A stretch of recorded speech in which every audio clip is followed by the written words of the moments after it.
I was never one for big, showy moments. I liked my celebrations small, quiet dinners, close friends, nothing too flashy. But my family? They were the opposite. Any chance to dress up, clink glasses, and hear themselves talk, they were all over it. So when I graduated with my master's degree in engineering at 25, I should have known what was coming. A fancy dinner at the most expensive steakhouse in the city, wine flowing like it was free, my parents holding court like they'd earned the degree themselves. And me, stuck at the center of it, trying to smile while chewing my way through overpriced filet mignon and even more overpriced compliments. My name's Caleb, and up until a few months ago, I thought I came from a pretty normal, if a little loud, upper-middle-class family. We weren't rich, not yacht rich or anything, but we never struggled. Nice cars, private school, vacations once or twice a year. My dad's in commercial real estate. My mom runs a boutique PR firm out of our house. I always knew we were comfortable. What I didn't know was that there were layers, deep, ugly layers, beneath the surface that were kept carefully hidden, especially when it came to money, and more specifically my money. Let me back up a little. Growing up, I always thought my grandma Irene, my dad's mom, was kind of an odd one. She was proper to a fault, the type of woman who wore pearls to the grocery store and never let you sit at the dinner table without a napkin in your lap. She had this serene, icy politeness that made her intimidating to most people, but I always got along with her. In her own quiet way, she liked me. I was the only grandkid who didn't complain about her classical music obsession or the fact that her house always smelled like lavender and mothballs. We'd play chess, drink tea, and she'd tell me stories about her childhood in London during the war. She wasn't warm, exactly, but she was consistent. Dependable. When I was 12, I overheard my mom talking to my dad late one night. She sounded annoyed. "Why does she have to make everything about him?" she said. "It's always Caleb this, Caleb that." You'd think he was the only grandchild she had. "Because he listens," my dad replied. "And he doesn't treat her like an antique." I remember feeling kind of proud hearing that. Like I'd passed some invisible test I didn't know I was taking. But then high school happened, and everything started to shift. My younger sister, Natalie, 2 years my junior, was always more of a firecracker. Charismatic, dramatic, always the center of attention. She had this way of making everything feel like a performance. She wasn't mean exactly, but she knew how to manipulate a room, especially our parents. And somewhere between her sophomore year and my senior year, she became the obvious favorite. Suddenly, everything was about Natalie. Her dance recitals, her artistic spirit, her heartbreaks over boys she dated for 2 weeks. When she got a B in chemistry, it was the teacher's fault. When I got an A in calculus, it was, maybe you should have studied harder. At first I thought I was imagining it, but the favoritism became too obvious to ignore. Still, I kept my head down. I figured it wasn't worth the fight. I got into a good college, worked 2 jobs to help cover my own expenses, and didn't look back. Grandma Irene was one of the few who stayed in touch while I was away. She'd write long, neat letters on monogrammed stationery, updating me on her garden and what books she was reading. She never sent money, just thoughts, advice, and the occasional crossword puzzle she couldn't solve. I wrote back every time, even when I was swamped with finals or exhausted from double shifts at the bookstore. Then came grad school. I got a scholarship that covered part of my tuition, and I took out loans to cover the rest. I remember talking to my parents about it, hoping for a little help, maybe even a small loan with low or no interest. But they were oddly cold about it. "You're an adult now," my mom said. "We've done enough. Time to stand on your own," my dad added. It stung, but again, I let it go. I figured I wasn't entitled to anything, and honestly, I was used to doing things alone by then. Fast forward to my graduation dinner. My parents rented out the private room of a 5-star steakhouse downtown. It had one of those long, gleaming tables with too many forks, dim lighting, and a view of the skyline. My mom wore a sequin black dress and kept giving me these forced smiles like we were posing for a campaign ad. My dad slapped everyone on the back like he'd won something.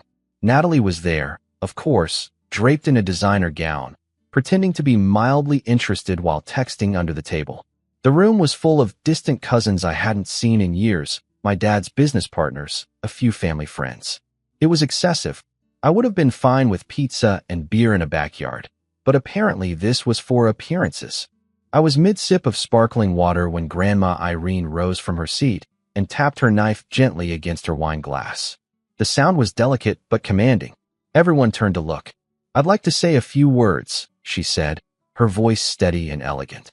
"Caleb, darling, I know you're not one for speeches, but I hope you'll indulge me." I smiled and nodded, not thinking much of it. She raised her glass a little higher. "I'm so proud of everything you've accomplished. You've worked hard, you've stayed grounded, and you've always been kind, even when others weren't. That's rare these days. And I'm especially proud of how responsibly you've handled the $2,750,000 I set aside for you all those years ago." The air changed. It was like the room had been holding its breath and suddenly forgot how to exhale. I froze, the glass in my hand halfway to my mouth. The blood drained from my face, and for a second I thought maybe I'd misheard her. "What?" I said, my voice low, barely audible. Grandma Irene smiled, mistaking my shock for humility. "Well, you've never been one to brag, but I think it's important to acknowledge your financial wisdom, especially with such a sizable trust fund. You've made me very proud." There was a long, terrible silence. My parents looked like they'd just seen a ghost. Natalie's jaw hung open in a perfectly dramatic O shape. One of my dad's friends coughed awkwardly. I looked at my grandmother, feeling the room spin around me. "What trust fund?" I asked. Her smile faded. "The one I set up for you when you were born," she said slowly. "The one I've been contributing to for the past 25 years. The one your parents have been managing on your behalf." And just like that, the silence turned from awkward to deadly. My mom's hand gripped the stem of her wine glass so tightly I thought it might snap. My dad let out a short, tense laugh, like he was trying to play it off. "Oh, Irene," he said quickly, "let's not bore everyone with finances. Let's enjoy the dinner." But it was too late. The room had turned cold. My pulse pounded in my ears. My hands were shaking. I looked from my grandma to my parents and back again, trying to make sense of what I'd just heard. $2.7 million. And I had never seen a single dollar. I leaned back in my chair, suddenly feeling like a stranger at my own celebration. My mouth went dry. Questions swarmed my brain like angry bees. Where was the money? Why didn't I know about it? What had they done with it? But most importantly, how long had they been lying to me? That was the moment everything began to unravel. And I hadn't even touched dessert yet. I don't remember much about the rest of that dinner. I sat there frozen, heart pounding, staring at the perfectly folded napkin in my lap like it might have the answers. I was aware of people trying to steer the conversation back to safe topics. Someone made a comment about the wine. Someone else complimented the filet, but it all sounded muffled, like I was underwater. Meanwhile, my parents wore these tight, forced smiles, and Grandma Irene, clearly confused by the reaction, glanced around the table like she'd misread the room entirely. When the waiter came around with dessert menus, I excused myself and walked straight to the bathroom, locked myself in a stall, and just stood there, staring at the graffiti on the inside of the door like it would help make sense of any of this. $2.75 million. My name. My trust fund. And I'd never even heard about it. After a few minutes, I texted my best friend Evan. "Dude, my grandma just announced at dinner that I have a $2.7 million trust fund. News to me." He responded in all caps. "What? Bro, what the actual heck?" I didn't reply. I just sat there, elbows on my knees, staring at the floor and trying to piece it all together. My parents had managed it. That's what she said. So where was it? When I finally came back to the table, most of the guests had moved on to dessert. The tension had diffused a little, but not for me. I was locked in, watching. My mom wouldn't meet my eyes. My dad was drinking faster than usual. Natalie was typing away on her phone like she couldn't wait to update her group chat. Grandma Irene, ever the picture of grace, tried to steer things back to normal. "So Caleb," she asked, "how is the new apartment? Are you finding the neighborhood safe?" I opened my mouth, but before I could speak, my mom cut in. "It's fine," she said, waving a hand. "It's a starter place, but he'll upgrade eventually. We told him not to overspend, especially with, you know." She trailed off. I raised an eyebrow. "Especially with what?" I asked. She flinched, just a little. "Oh, nothing. Just, you know, the economy. It's best to be cautious." I didn't push it then, but I knew something was wrong. I could feel it in my chest, like a splinter working its way deeper under the skin.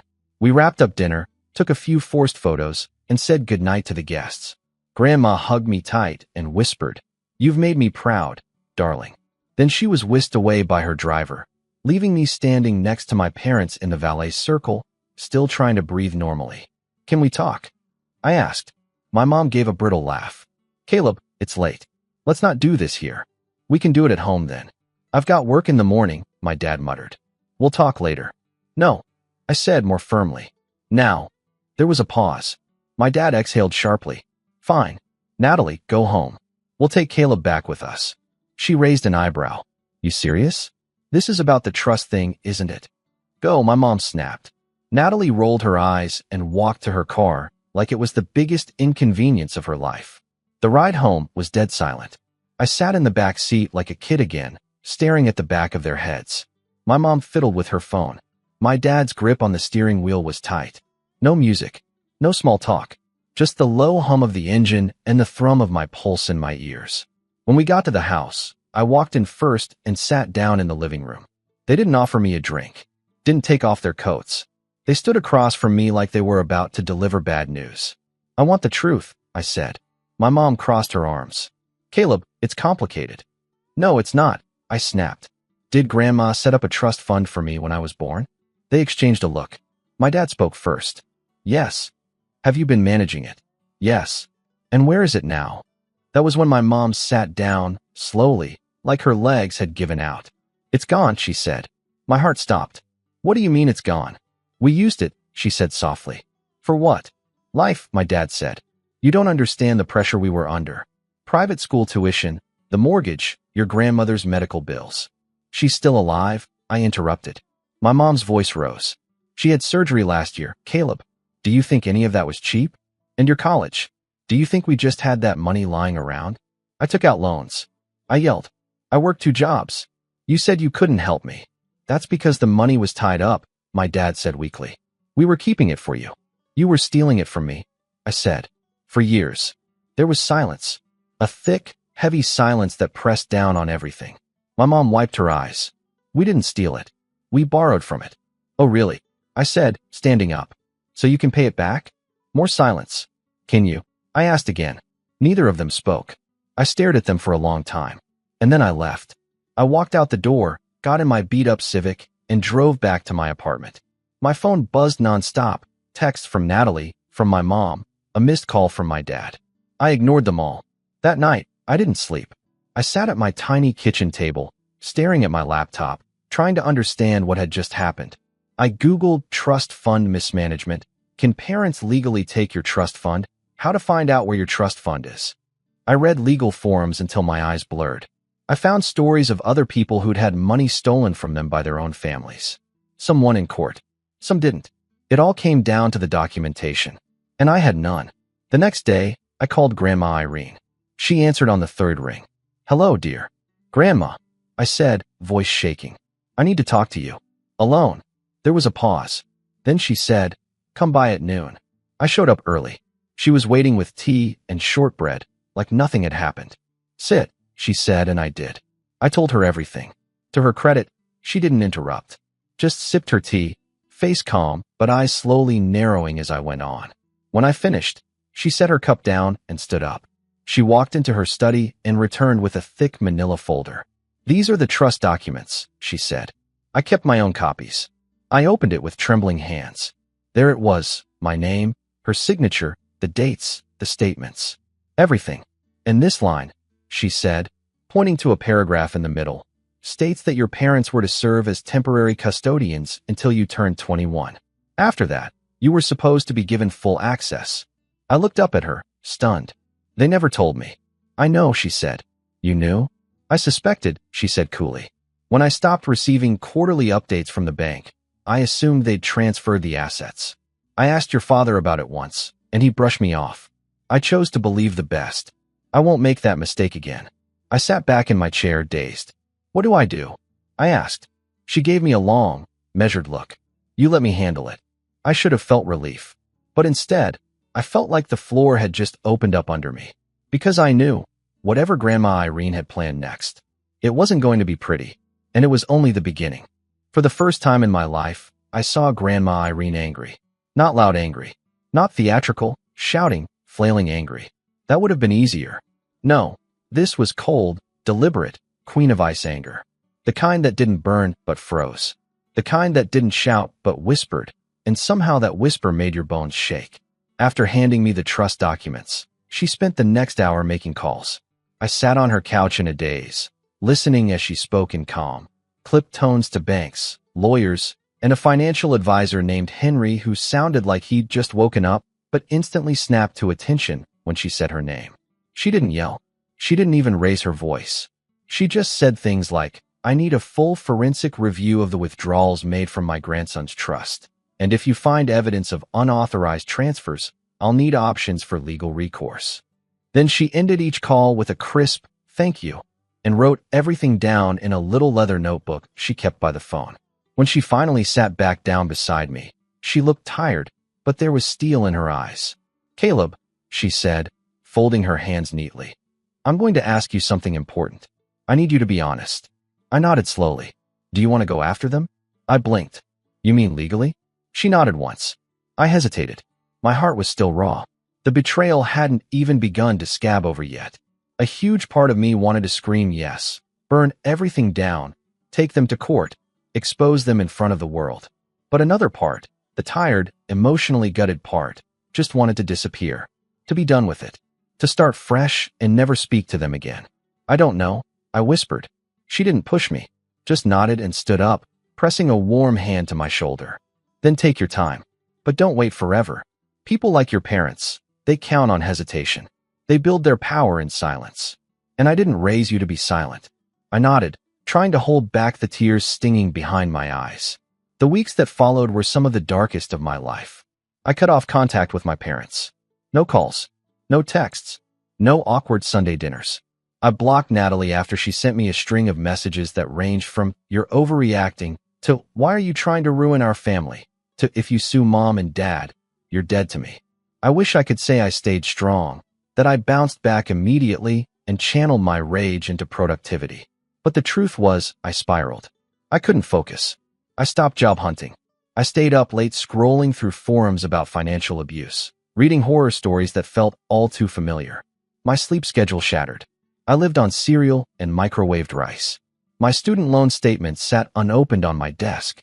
I started ignoring my friends' calls, embarrassed that I didn't know how to answer the one question everyone was asking. "So what are you going to do now?" I didn't know. I didn't know who I was anymore. Everything I thought I'd earned, my degree, my independence, my pride in having made it on my own, suddenly felt hollow. I hadn't been building my life from scratch. I'd been robbed of the tools I was supposed to have. That trust fund could have changed everything.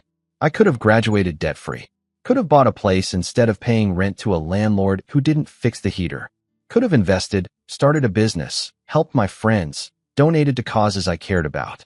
Instead, I was scraping together $40 for groceries while my parents had apparently been dipping into my inheritance for over a decade. It felt like drowning. But worse, it felt like being held underwater by the very people who were supposed to keep me afloat. And then something shifted. It was slow, almost imperceptible at first. But I remember the exact moment it started. I was standing in line at the post office, waiting to mail a rent check because my landlord was too old school for online transfers. The guy in front of me, late 50s, tan windbreaker, kind eyes, accidentally dropped his envelope. I bent down to pick it up and handed it to him. He smiled and said, "You look like a sharp young man. What do you do?" The question made me freeze. I didn't know how to answer. Unemployed? Betrayed? Legally betrayed? But instead, I heard myself say, "I'm an engineer." And it hit me. I was still me. No matter what they'd taken, no matter how deeply they'd lied, I was still the guy who'd earned a double major while working nights. I was still the guy who fixed his friends' computers for free just because he liked figuring things out. I was still the guy Grandma Irene believed in enough to set aside millions for. I was an engineer, and no one could steal that from me. I went home that night and made a plan. Step 1, take care of myself. I started by cleaning my apartment, top to bottom. I bought real groceries, made real meals. I even opened those student loan statements, calculated exactly what I owed, and made a spreadsheet. It was sobering, but also clarifying. I'd been drifting. Now, at least, I had a starting point. Step 2, find a job. I reworked my resume, applied to everything I was qualified for, and even reached out to a few professors for references. One of them, Dr. Leong, my thesis advisor, wrote back immediately and invited me to speak on a panel at an engineering seminar the following week. You've got a good head on your shoulders, he wrote. Don't let bad people take that from you. Step 3. Protect my future. I met with Grandma Irene's financial advisor, Henry. He was sharp, older, and terrifyingly efficient. We're gathering statements, he told me. Once we know how much they withdrew, we can decide whether to press charges, demand repayment, or pursue civil litigation. I swallowed. And if the money's gone? He looked me in the eye. Then we go after the house, the cars, the businesses. If they spent your trust on themselves, we'll claw it back. For the first time in weeks, I exhaled. Not because I wanted revenge, but because I wanted justice. During this period, I also found myself spending more time with Grandma Irene. She invited me over for tea twice a week. We played chess, talked politics. She even showed me old photo albums, sharing stories about her own battles with her family over inheritance, marriage, and independence. I wasn't supposed to go to university, she told me one afternoon, staring at a photo of herself in a black and white cap and gown. My father thought it was a waste of time, but I fought him, and I won. She looked up at me, eyes sharp. You come from a long line of stubborn people, Caleb. Use it. She also insisted on giving me a monthly stipend while the trust investigation unfolded. Not a handout, she said, a bridge. Think of it as a rebalancing, she said. They stole your head start. I'm giving you a running start. With her support, I was able to accept a job offer at a small but promising tech firm across town. The pay wasn't amazing, but the work was fascinating, and they respected me, valued me. That alone felt like a miracle. I threw myself into it, designing systems, solving problems, feeling like I mattered again. I even started building a little side project of my own, a budgeting app for young adults from unstable family backgrounds. Something I wished I'd had. And slowly, my confidence came back. Not all at once. Not in some movie-style training montage. But piece by piece. Day by day. I stopped flinching when I heard my mom's ringtone. I stopped doubting myself when I spoke in meetings. I started making plans, real ones, for the first time in months. I was still angry. Of course I was. There were nights when the rage flared back up and I found myself pacing the apartment, fists clenched, heart pounding. But there was something else now. Something stronger. Purpose. And that purpose only grew stronger when I got a call from Henry one rainy Thursday afternoon. We found it, he said. Found what? The paper trail. Your parents withdrew nearly $1.8 million over the past decade. Most of it funneled into private accounts, luxury purchases, and, get this, Natalie's college fund. My throat went dry. They paid for Natalie's school with my trust fund. Among other things, he said grimly. Vacations, renovations, a new BMW registered in your father's name. There's a clear pattern of misappropriation. I was silent for a long time. Then I said, what are my options? And Henry, bless his calm, legal soul, said, you've got plenty. I didn't sleep that night. Not because I was anxious, but because for the first time, I was excited. Not to destroy them, but to reclaim what was mine. And maybe, just maybe, show them that their biggest mistake wasn't stealing from me. It was thinking I wouldn't fight back. And that fight, it was about to begin. I always thought revenge was about fire, about rage, heat, the thrill of tearing everything down. But when it finally came time to act, it didn't feel fiery at all. It felt cold, methodical, focused. I wasn't looking to destroy my family in some dramatic public spectacle. No, I wanted precision. I wanted truth. I wanted them to look me in the eye and understand exactly what they'd done, down to the last cent. And I wanted them to know that I was the one pulling the strings now. That the kid they thought would stay quiet, stay small, stay manageable, wasn't playing by their rules anymore. But first, I had to play it smart. Henry helped me put together a timeline, a forensic breakdown of every transaction they made from the trust over the last 10 years. With Grandma Irene's original documents and the updated banking records, we traced a full $1.82 million that had been spent without authorization. They'd made themselves the custodians of my future, and then spent it like it was their vacation fund. The real kicker? Nearly $400,000 had gone toward Natalie.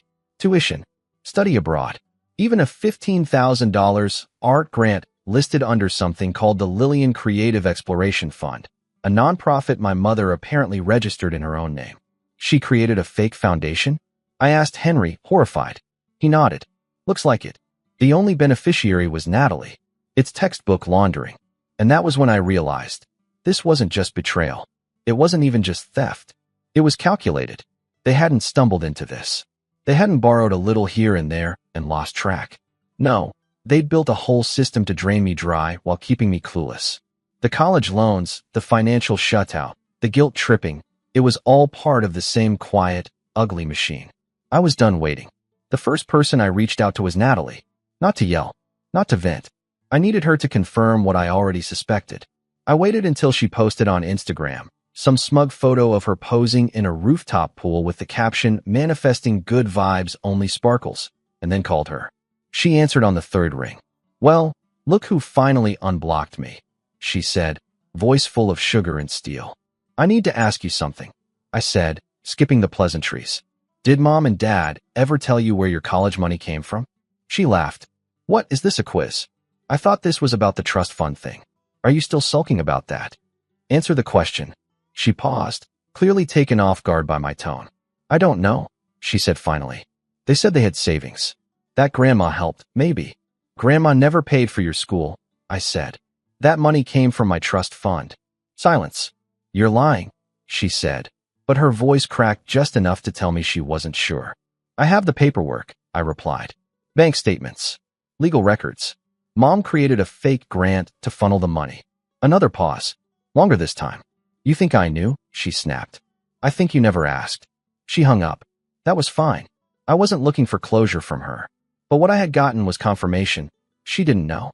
Which meant my parents had kept even her in the dark about just how deep the theft ran. That gave me a powerful advantage. The second step was gathering my allies. Grandma Irene was already in my corner. Henry, too. But I needed someone who understood the emotional terrain, the way my parents operated when backed into a corner. That's when I reached out to Aunt Marlene. Marlene was my dad's younger sister. She lived upstate, taught literature at a small liberal arts college, and had always been the family's black sheep. When I was a kid, she'd show up to Christmas dinners wearing combat boots and quoting Audre Lorde.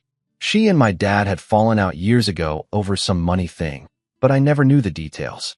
When I called her out of the blue, she didn't hesitate. "Sweetheart," she said, "if this is about money and your parents, I'm already listening." We met for lunch at a quiet Italian place halfway between our cities. Over steaming bowls of pasta, I told her everything. She didn't interrupt once. Just listened, brow furrowing deeper with every detail. When I finished, she set down her fork, wiped her mouth, and said, "They did the same thing to me." "What?" "When I was 21, she said, Dad set aside a small inheritance for me. Nothing close to yours, but enough to help me buy a condo. I never saw a dime. They convinced me it got eaten by taxes. I didn't have the documents to prove otherwise." I stared at her. "Why didn't you ever say anything?" "I did. Your grandmother didn't believe me. Or didn't want to. I think part of her couldn't imagine her son doing something like that." She leaned forward. "I believe you, Caleb.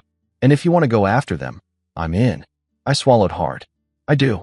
But I want to do it clean. Controlled. Not some messy lawsuit in the tabloids." Marlene smiled. "Then let's make a plan." We started small. Aunt Marlene dug up old family emails, holiday letters, anything with timelines that contradicted their story. Meanwhile, I met with Henry every week to tighten the legal noose. We drafted a formal demand for restitution, complete with itemized withdrawals, signature mismatches, and proof of forged authorizations. I was getting ready to send it when something unexpected happened. I got an email. From my father. Subject: "Let's talk.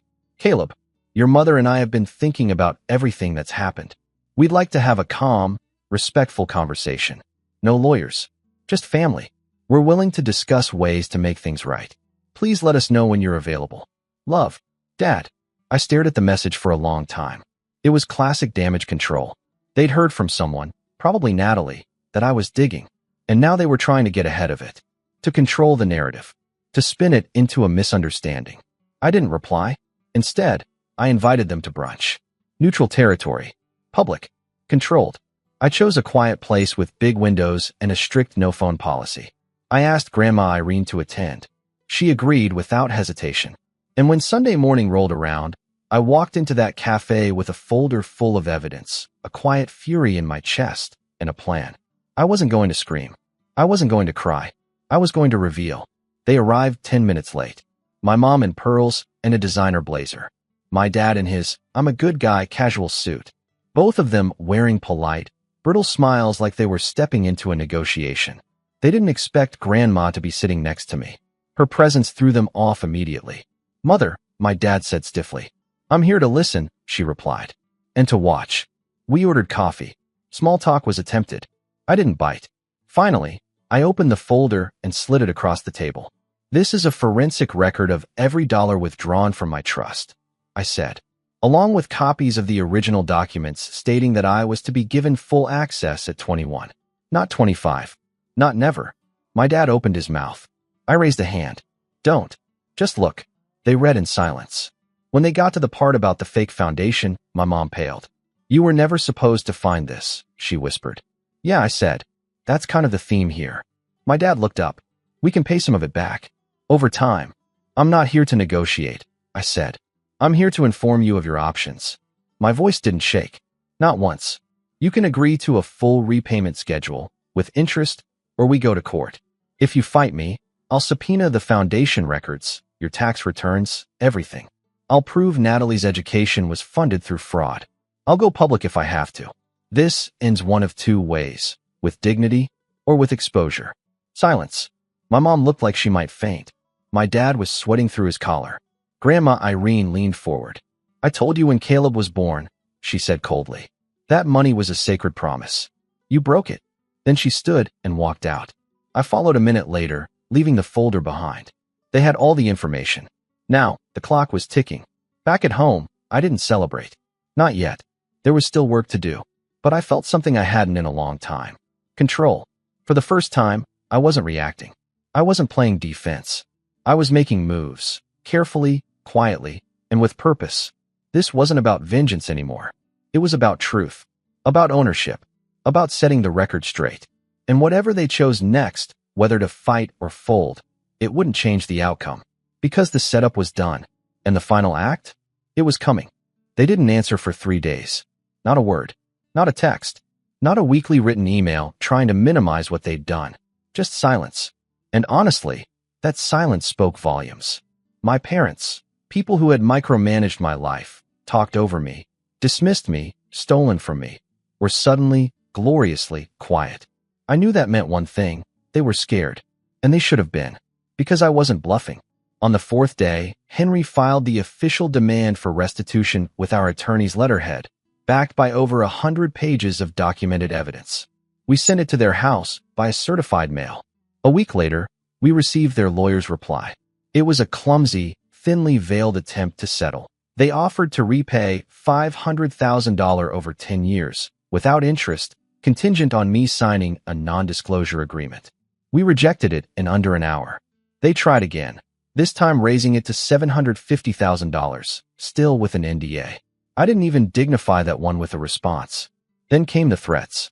I got an email from a second lawyer, different firm, same tone, implying that I was damaging the family's reputation and that my case lacked sufficient legal standing. I sent it straight to Henry. He replied with one line. "They're bluffing. Let's go to court." But before we filed the civil suit, I pulled the one lever I knew they weren't expecting. I went public, not with a press conference, not some angry social media rant, just one clean letter. I wrote it carefully, no names, no vulgarity, just truth. I posted it on a well-trafficked legal advice forum and a financial abuse subreddit. The post was titled, "My parents spent my $2.7 million trust fund without telling me. Here's how I'm getting justice." It went viral within 24 hours. Tens of thousands of upvotes. Comments from lawyers, survivors, estranged kids. People shared their own stories, some hopeful, many heartbreaking. But the response was overwhelmingly on my side. And then the story caught traction outside Reddit. A journalist from a mid-tier finance blog messaged me, asking to do a piece. I agreed, anonymously, at first. But by the time it published, I was past the point of shame. I wanted my story out there. The article didn't name my parents. It didn't need to. Anyone who knew them knew it was them. 2 days later, Natalie called me. "You humiliated them," she spat. I stayed quiet. "They can't show their faces at the club. Dad lost a client. Mom hasn't left the house. You think I care?" You've destroyed our family." "No," I said. "They did. I'm just shining a light." She hung up. I haven't heard from her since. The civil suit was filed 1 week later. It made waves in our community. My dad's real estate network whispered. My mom's boutique clients evaporated almost overnight. No one wanted to be associated with someone accused of defrauding their own son. The discovery phase was brutal for them. Their financial records revealed everything. The BMW, the Hawaii trips, the tuition payments disguised as educational consulting, the trust fund disbursements laundered through shell accounts. It was all laid bare. We offered one last settlement, full repayment of the $1.82 million, plus 4% annual interest compounded over 10 years, no NDA. In exchange, I would agree not to pursue criminal charges or tax fraud investigations. They refused, so we went to court. The trial lasted 3 days. I testified. Calm, direct, no theatrics. I brought the trust documents, the banking records, Grandma Irene's notarized affidavit. Aunt Marlene even flew in to testify about what they'd done to her. My parents didn't testify. Their lawyer tried to paint it all as a misunderstanding. Said they were just trying to help me by managing the money responsibly.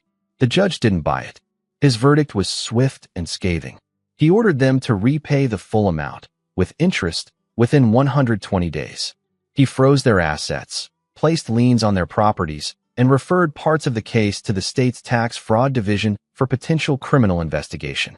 They left the courtroom gray-faced and shaking. I walked out into the sun. The fallout was slow, but absolute. Their house, my childhood home, was listed within a month. So was the lake cabin they bought in 2017 with money they never should have touched. The country club revoked my father's membership quietly, without fanfare. My mom's PR firm shuttered after her last 2 clients pulled out. The once perfect image they curated for years, successful, classy, respectable, crumbled under the weight of what they'd done. As for Natalie, I heard she dropped out of grad school. Apparently, when the truth came out about how her scholarship had been funded, she lost access to her university's financial aid. I didn't gloat. I didn't reach out. I just moved forward. With the restitution finally in my hands, every cent accounted for, I did 3 things. First, I paid off every loan I had. School, car, medical, gone in a day. The feeling of logging in and seeing zeros across the board was surreal. Second, I donated $100,000 to a nonprofit that helps young adults escape financial abuse. I included a note for everyone who was never believed. You are not alone. Third, I started my own business. The budgeting app I'd built during my lowest months. I launched it for real. Hired a small team. Invested in development. Within 6 months, we hit our first milestone, 10,000 users. I named the company First Light because that's what it felt like, stepping out of a long, cold night into something new. Grandma Irene passed away peacefully in her sleep the following spring. She left me her estate. I stood at the graveside in a tailored suit she once bought me for interviews, clutching the last letter she wrote. It was short, handwritten in blue ink on her usual monogram stationery. They were never worthy of you. I hope you never let them dim your light again. You were always the best of us. Irene. I kept that letter in my wallet for a long time. Still have it, folded and worn. A reminder of who I was and who I became. All those years, I thought my parents were the architects of my life, that I had to bend around them, please them, survive them. But in the end, they taught me the most valuable lesson of all. That freedom comes when you stop asking for permission and start taking back what was always yours.